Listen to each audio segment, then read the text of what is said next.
ஹபீபி இந்த படத்தோட கதை என்ன அப்படின்னு பார்த்தோம்னா, ஒரு முஸ்லீம் குடும்பத்துல நடக்கிற விஷயத்த ரொம்ப அழகா நேச்சுரலா அருமையா இந்த படத்துல பண்ணியிருக்காங்க.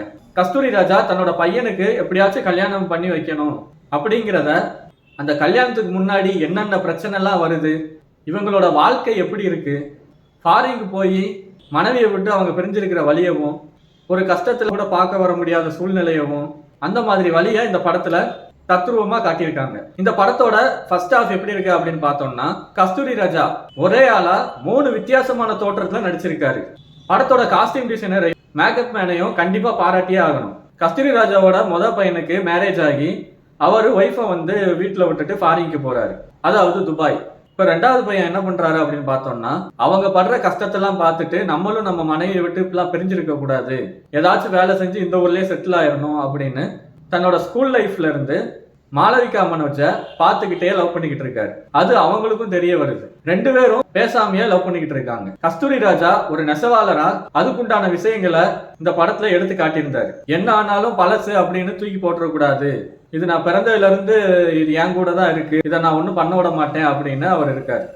அது ஒரு குறிப்பிட்ட காலத்துக்கு அப்புறம் அந்த நெசவாளர் மிஷினை என்ன பண்றாங்க அப்படிங்கிறத நீங்க கண்டிப்பா தியேட்டர்ல தான் பார்க்கணும். இப்படி அவங்க வாழ்க்கை போய்கிட்டு இருக்கும்போது அவங்க 2வது பையன் மாளவிகா மனோஜை வீட்டுக்கு சந்திக்க போய் மாட்டிக்கிறான். அதோட இன்டர்வல் காட்சியெல்லாம் வைக்கிறாங்க. இப்போ படத்தோட செகண்ட் ஹாஃப் எப்படி இருக்கு அப்படின்னு பார்த்தோம்னா, இப்போதாங்க படம் கதையே ஆரம்பிக்குது அப்படிங்கிற மாதிரி 2வது பையனும் வாழ்க்கையில ஏதாச்சும் பண்ணணும் அப்படின்னு சொல்லி துபாய்க்கு கிளம்பி போயிடுறாரு. போய் நல்லா சம்பாதிக்கிறாரு. இப்போ இவங்க குடும்பம் ஒரு நல்ல பெரிய மாடி வீடெல்லாம் கட்டி ரொம்ப ஒரு அருமையான வாழ்க்கையை வாழ்றாங்க. ஆனா கஸ்தூரி ராஜா ஒரு அப்பாவா தன்னோட வலியும் வேதனையும் வெளியே சொல்ல முடியாம ஒரு கதைக்களத்துல இந்த படத்தை பண்ணியிருக்காங்க. அதையும் நீங்க கண்டிப்பா தியேட்டர்ல தான் பார்க்கணும். 2வதா ஒரு ஹீரோயின் வராங்க. கஸ்தூரி ராஜா அவருக்கு பொண்ணு பார்க்கறாரு. அந்த பொண்ணும் இவரை பார்த்துட்டு சரின்னு சொல்லி இவங்க 2 பேத்துக்கு கல்யாண திட்டம் எல்லாமே நடக்குது.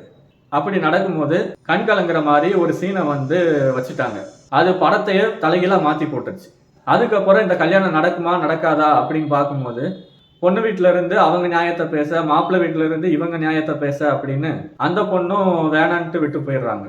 இப்போ ஈஷா அந்த ஹீரோ தன்னோட அப்பாக்காண்டி கண்டிப்பா மேரேஜ் பண்ணணும் அப்படிங்கிற மைண்ட்ல இருக்காரு. ஆனா அவரு கல்யாணம் பண்ணாரா இல்லையா, மாளவிகா மனோஜை திரும்ப பார்த்தாரா இல்லையா, யாரோட இவர் ஒண்ணு சேர்ந்தாரு இல்ல சேரவே இல்லையா அப்படிங்கிறத இந்த படத்துல ரொம்ப சென்டிமெண்டா ரொம்ப அருமையா காட்டியிருக்காங்க. கண்டிப்பா படத்தை ஒரு தடவை பார்த்துருங்க. இது மட்டும் இல்லாம படத்துல நிறைய மெசேஜ் மறைமுகமா சொல்லப்பட்டிருக்கு. அது எல்லாத்தையும் நீங்க கண்டிப்பா படத்தை ஒரு தடவை பார்த்து ஃபீல் பண்ணுவீங்க அப்படின்னு நினைக்கிறேன். இதோட அடுத்த விமர்சனத்துல நான் உங்களை சந்திக்கிறேன். நன்றி, வணக்கம்.